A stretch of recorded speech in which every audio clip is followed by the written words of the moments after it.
our walls are out by about 6 inches. So we finished up there. It's looking awesome. Can't wait for you to check out our next video on the slanted ceiling right there. It seems complicated, but it was his idea. It was my idea, yes.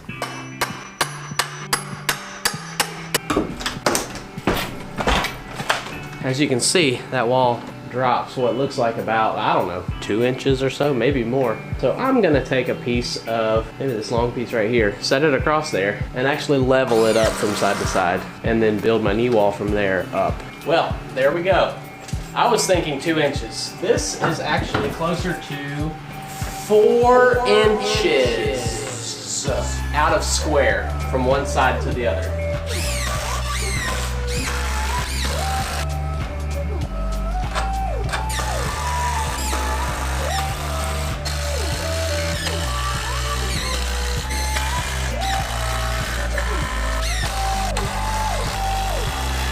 All right, I think I'm gonna go ahead and try to get the rest of that ledger board down so that the next step is marking the 10 feet along where the new ceiling is gonna be. I'm Brad, welcome to DIY Wouldn't You? Today is Wednesday, May 15th, 2024. Welcome to episode 4 of our early 1900s farmhouse to AirBNB project. We have yet to get electrical on in this house. It's not a problem necessarily because we've got a generator, but a generator goes through a lot of gas.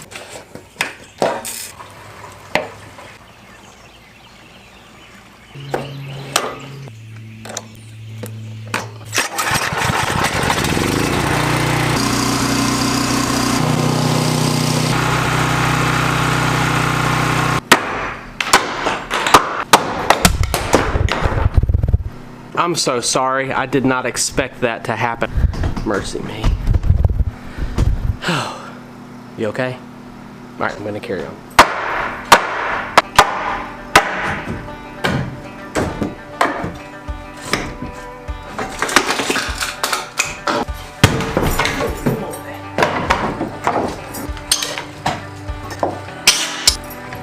First thing we're gonna do now is go between the studs and add little scabbed in pieces so that when we put the new ceiling in and run our sheetrock up to that new ceiling structure, we've got something to attach the drywall to between the studs.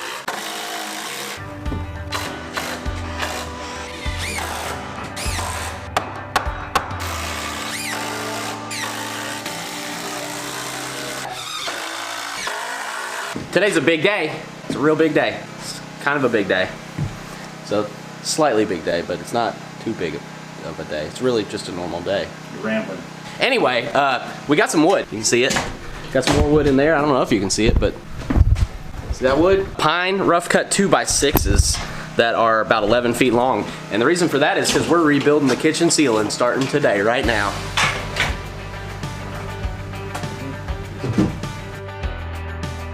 We got our first 2x6 up here. Don't let me fall.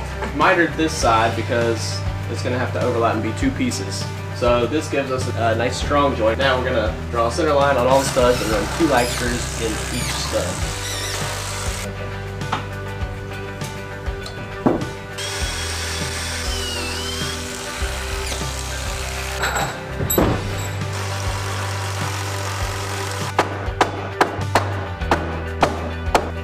This level is poop, but this doesn't make it already.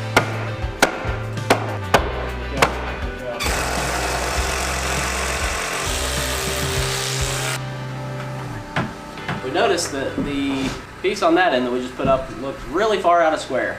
We figured we would measure, and apparently our walls are out by about 6 inches from that side to this side. This side's 6 inches shorter.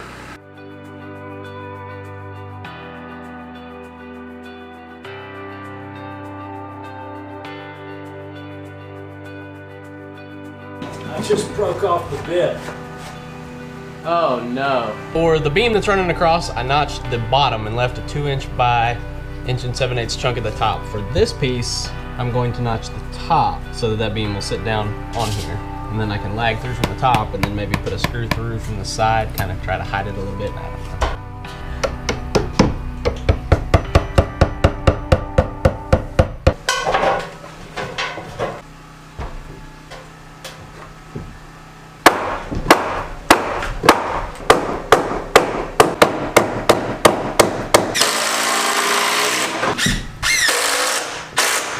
Looks really good.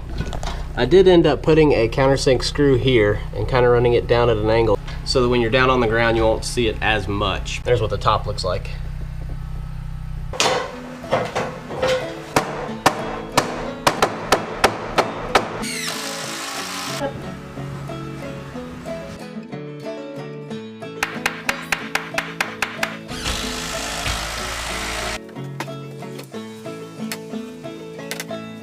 Looking good. All right, so I forgot to turn the camera on for this last little bit, but we've worked our way on across, got most of it done. We've got 2 beams left to put in on this end. I think we're gonna actually use the last beam to create a squared off end instead of trying to make a tapered end with that ceiling line.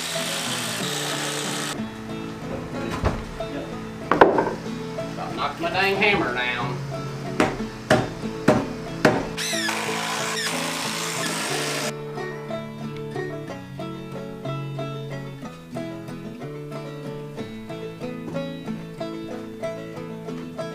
I'm pretty happy with how that's coming together over there. I didn't like it at all a few minutes ago, and then we took that down, boxed that out, and that looks substantially better. If you've watched any of these videos on this series, you know that we have pulled down some tongue and groove boards on the walls and in the kitchen ceiling. These are the boards that are pulled down, and I'm flipping them over and I'm whitewashing the rough cut side and turn them into the new kitchen ceiling.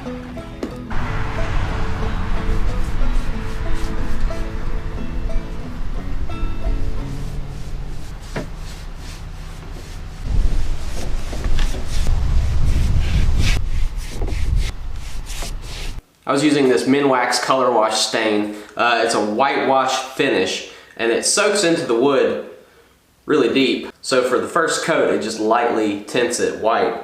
You can do more coats to whiten it up some more, but I really like how this looks. After doing that little bit that I just showed you and realized that I was gonna go through a whole lot of this, and so I went back to Lowe's and I was gonna get a gallon. Couldn't find anything. And so I was talking to some of the employees in the Lowe's paint department. The only gallon that they had in whitewash was for decks, exterior. They said that they could not recommend using that inside. But they said the one thing that I could do was create my own whitewash. And so I did a little bit of research and I bought some Valspar Ultra interior flat and a mixing bucket. And I'm gonna mix water and this paint and see if we can get the mixture right.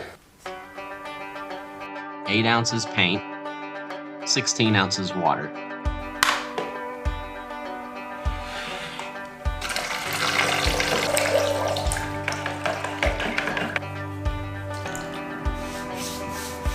I'm gonna give that a few minutes to soak in and see how it looks. It's been about 5 minutes that I've been waiting for this. This is still quite a bit darker than this. Round 2, baby. And now we let that dry for about 5 minutes. All right, this one is getting closer, but it's still not quite this light. This is taking a while. That's still kind of dark. I'm gonna go 5 to 1. I can tell this is getting closer to where I want it to be. It's looking like a 5 to 1, 5 parts water, 1 part paint. I'm glad I tested before I just went for it.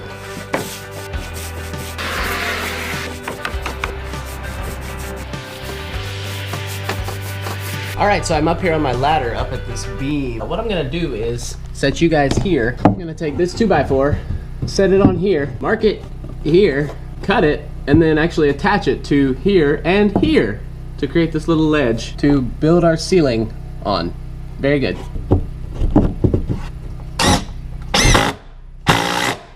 All right, so there's the first one, and now we've got 1, 2, 3 more to do. Okay, I got the last 2 pieces up. Well, for right this second, until I realized I need to put more pieces up there, but got that piece over there, right there, and this piece right here, little 2x2, little 2x2, the 2x4s across here, and that should be able to run the boards up and over and pop. The whitewash tongue and groove boards that we're putting in the ceiling are gonna look fantastic, but the beams that we put up are white pine, and they're pretty light. To give that some contrast between the beams and the tongue and groove boards on top of the beams, I'm gonna be staining them. I tried a special walnut, early American, provincial, and dark walnut. I originally thought that I was gonna do dark walnut, and after putting it on this wood, I'm realizing it looks more like an ebony. It's really, really dark. Special walnut looks way too red. The provincial's close, but it's still a little bit dark. You don't see much variation. The early American just feels right. You can see the variation in the grain. It gives us a nice contrast, and it's got that nice rich brown color. That's what I want in contrast with the whitewash boards. So we're going with the early American.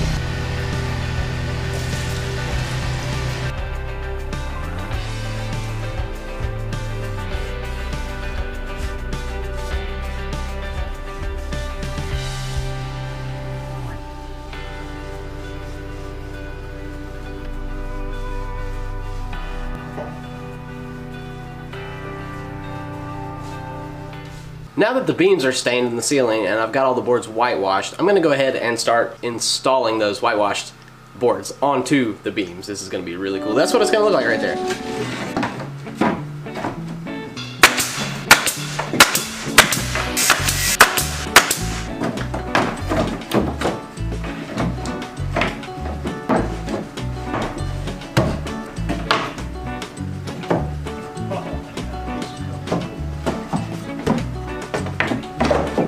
One more row and we'll be halfway there. I love that. Man, I can't wait to have some people stay here.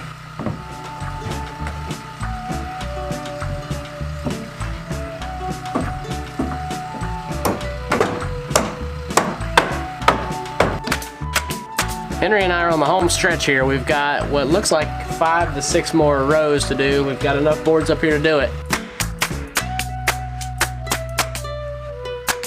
All right. There it is. Let's go see what it looks like from the underside. Look at that. Awesome. But yeah, I'm really happy with the way this turned out. Before we do this slanted part of the ceiling, for one thing, we're going to have to insulate it. But before we can insulate it, I need to go ahead and put a box right here where we're going to have a chandelier style light fixture or a pendant light or something, I'm not sure exactly, right in the center of the sink here. So I'm going to be using one of these ceiling brace and box kit that attaches from stud to stud, and then you put your ceiling up and then you can just put your light fixture right there to this bracket.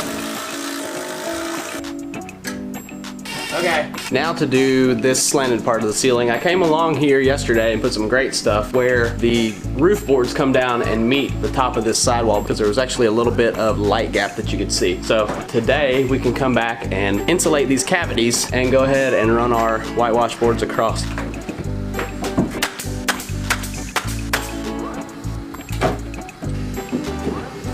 Kind of got this figured out. It's not perfectly even, but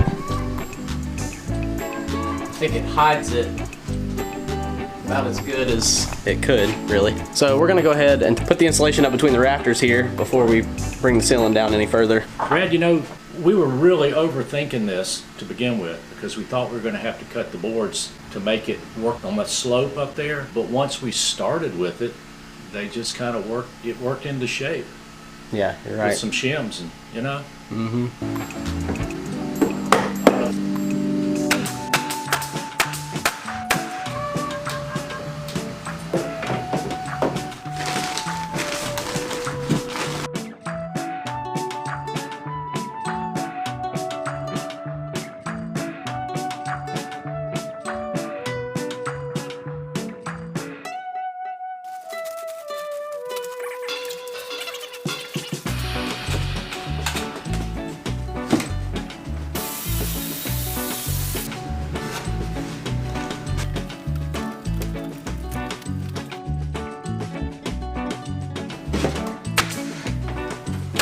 I decided that to close this out at the bottom, I'm going to take one of the 2x6s that we got cut for the ceiling beams and cut it to length here, get it in place, level it up, and then stain it to match the beams, and then just cap the bottom so that it actually looks level, because right now this might look level, but it is not. I'm going to try that and see.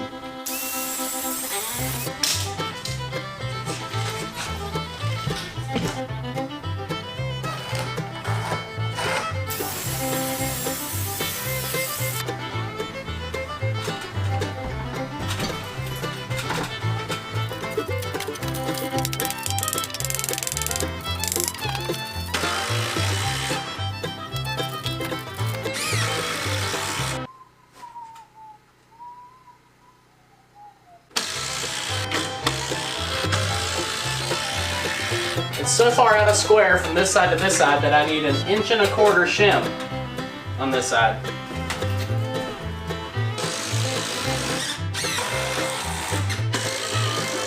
Okay, well, you can see how far out of level it is from one side to the other, but I think that's more the kitchen out of level because that board is pretty stinking level. So I'm gonna go ahead and stain it, and then probably tomorrow I'll worry about putting a closeout above it.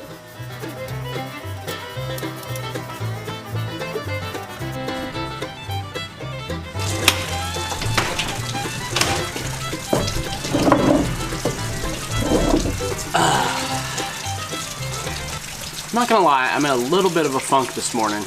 And I don't know why, because I should be thankful for every day that I get to come over here and work at this house. It's a rainy day, it's a little on the chilly side, and I kind of hurt my chest the other day. I was actually exporting episode 3 of this video series, and I tripped over a sandal that was left on a rug. And rather than dropping my laptop, I fell onto a kitchen chair, and the corner of it dug into my chest here. I don't know if I have a bruised rib or a cracked rib or what, but it hurts really bad. I did something to my shoulder blade. I'm almost 40, y'all. I don't know. Just hard going sometimes. But I'm excited because I'm gonna finish the kitchen ceiling up today. We got some 1/4-inch OSB plywood to put on top of the kitchen ceiling. It doesn't really need anything thick up there, but I wanted something a little bit extra just to give it some thickness so that you can get up there and walk across it if you need to. I just gotta quit belly aching and get to work. And the rain's kind of peaceful.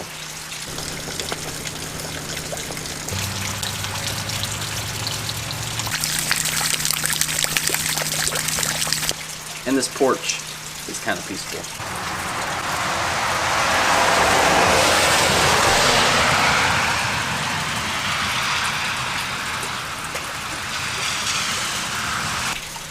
All right then.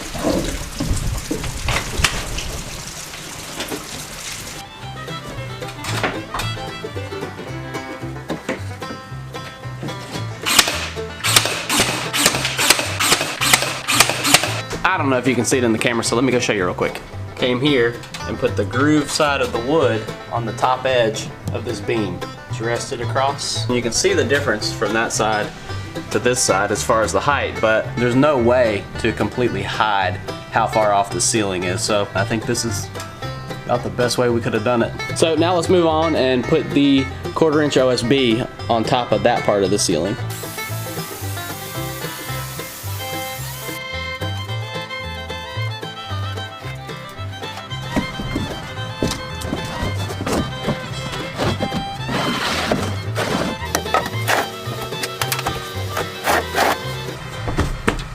I got all the plywood down. It took 1, 2, 3, 4, and into a 5th sheet of plywood to do this. The ceiling is 10 feet by 12 feet. I tried having the camera up here and my light died, and so I had to drag my other light up here, and I just got frustrated, and so I left the camera downstairs and I didn't film the rest of it. But this is done. So now I'm gonna go downstairs and drill the holes for the can lights in the ceiling.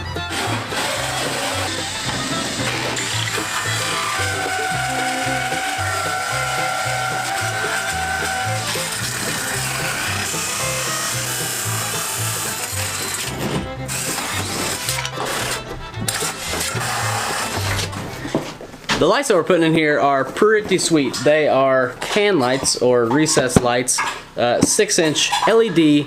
They're dimmable, and you can change the temperature of them to go from a more classic yellowy look to a more bright daylight kind of light. Probably stay in a warmer white temperature. They just snap into the holes that we just drilled. You don't need a box for them. So let's get them up. They got these little clippy thingies that you fold up, push through the hole, and snap in place, and a little gasket on top. How nice. Oh yeah. That couldn't be easier.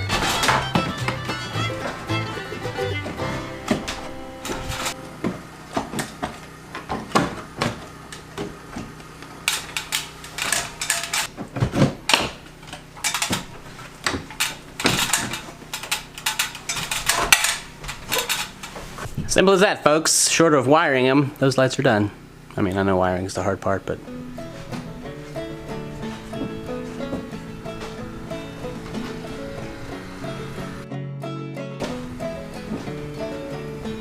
We've got windows ordered for the property. We've done some drywall work. And of course, we've done some more demo. The plan right now is over the next couple weeks to start the tear out of the back wall of this property and actually build that addition. So hopefully in the next episode, you'll see what I'm talking about.